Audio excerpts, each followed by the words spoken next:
cracking, my friends? Hope you're having a glorious and magical day today. June, what is it, 8th? Something like that. June 8th. Yes, it is June 8th. June 8th is a 9-day numerology. 9 is the number of completion. We were born in 9 months. You go through 9 months in the womb to then be born. That's what I meant. 9 is also the mirror number. It is, anytime you add a number to 9, it becomes the number that you added to 9. So 9 plus 5, 14, 1 plus 4, 5. But so on and so forth. 9 times any number always equals 9. 9 times 5, 45, 4 plus 5, 9, 4 plus 5 is 9. So just something to meditate on during today. But what I came to talk to you about is the misconception of meditation. This is something that took me a while to learn, because growing up I always had the idea that meditation strictly had to be sitting cross-legged like I am right now, doing deep breathing, chanting Om. And don't get me wrong, that is one of my favorite forms of meditation. But it is far from the only. Meditation is simply just anything that connects you to the moment, to your infinite inner world within. Connects you to self. Disconnects from the world of illusion. So this could be literally anything. I'm talking reading, writing, singing, dancing, drawing, painting, working out, whether it's weightlifting, running, doing some form of cardio, swimming, fishing, gardening, literally anything that brings you peace and clarity.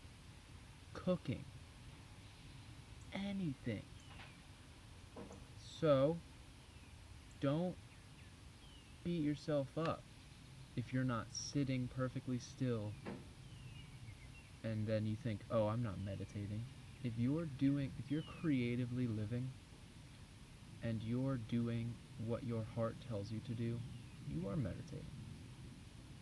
Because forcing yourself to sit still is kind of counterintuitive to the flow state that meditation is all about, the no mind state, the simply sitting back and observing your thoughts and your emotions rather than identifying with them. You're just observing, flowing with them.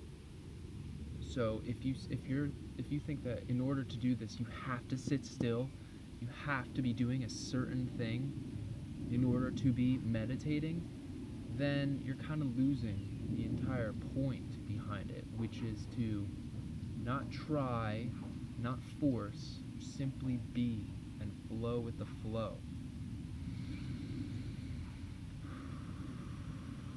For example, today I was mulching for my yoga teacher.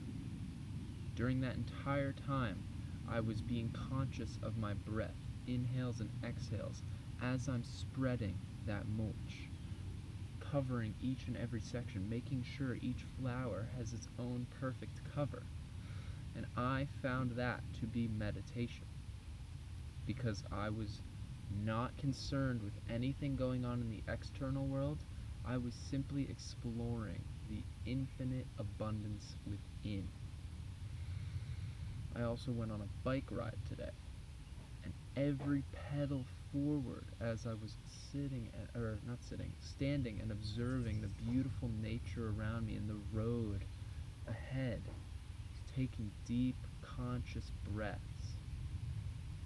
And it was just absolutely divine.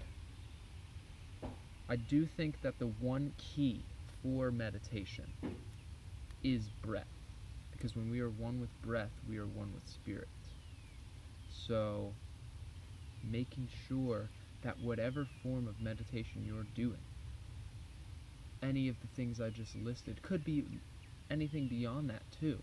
Like I said, it's all about what your heart is telling you to do. But the key to that, to really ground yourself in the eternal realm of now, is coming back to breath. In through the nose, out through the mouth. Because oxygen is the single most healing molecule on this plane. Stimulates digestion, metabolic function, just helping our body heal it, cleanse itself, our lymphatic system.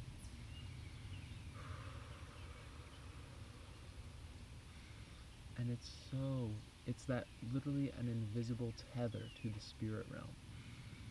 Every time we take that breath in, we are taking in invisible energy. And we are using that energy to ground ourselves to this plane so that once we are grounded, we can bring heaven to earth, do what we incarnated here during this time to do.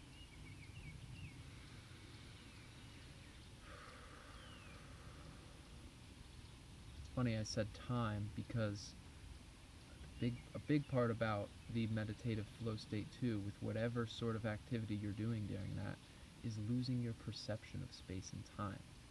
You're not concerned about what's coming next, what came before. You're in that infinite world within. You are just exploring, being.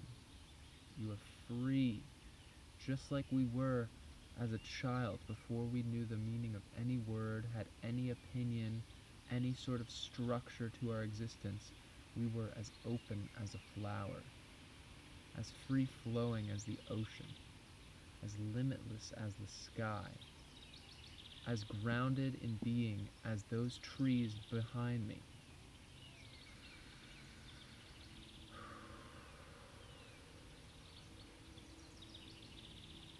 So whatever form of meditation that calls to you today, I hope it is wonderful. I hope it is glorious. I hope it is magical. Because we all have the Creator within, the infinite world within. The truth is inside each and every one of us. And the more steps that we take to just trust what our bodies, what our minds, what our heart, and what our spirit is telling us, the more conscious we become of that, and the more we choose to follow that, regardless of what the external world says, the more heaven will come to earth. There's a great quote I saw today driving back from my yoga teacher's studio. It was on like a nursery sign. It was, when heaven falls to earth, it becomes a garden. The great awakening is everywhere. It is always darkest before dawn, my friends. What we focus on, we create. I'm sort of just going off here, but what my point is, we are the external world made manifest. So we play a central role in the happenings that we see going on around us. And the more healing, cleansing energy work that we do through meditation, any form of it, on the world within, that will mirror externally, because we live in a mirror-verse. Speaking of mirrors, if you are looking for a very, very profound form of meditation, I would highly recommend mirror meditation. What you do for that is you simply look at yourself directly in the eyes in a mirror and just focus on your breathing. Calm, cool, controlled.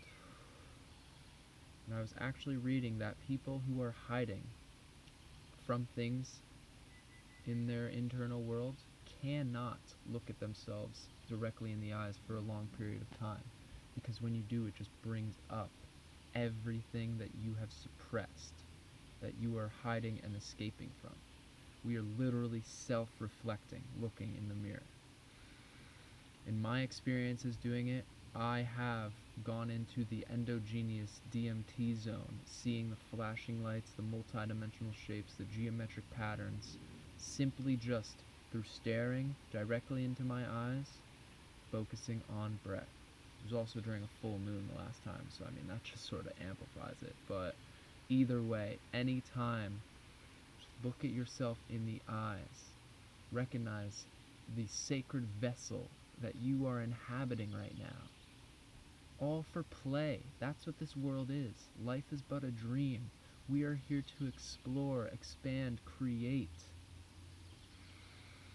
All for fun.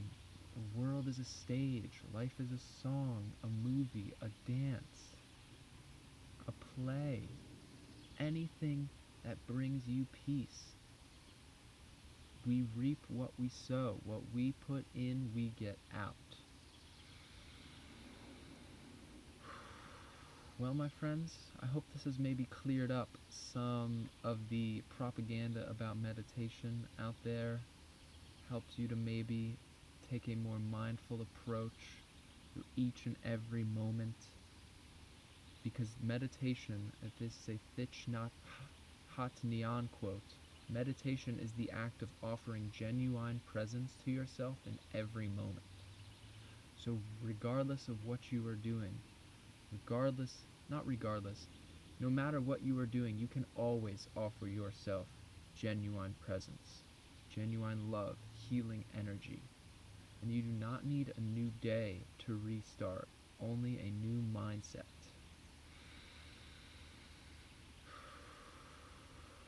Love to hear your feedback. I'd love to hear what your favorite forms of meditation are, what brings you the most peace, what helps you ground in being, what helps you see the bigger picture, what helps you expand your heart and love energy, what helps you see divine light, what helps you bring out your inner fire.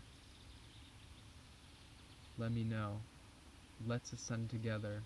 It is such a beautiful and glorious day to be alive. Thank you to each and every being who joined me on this journey today. Namaste.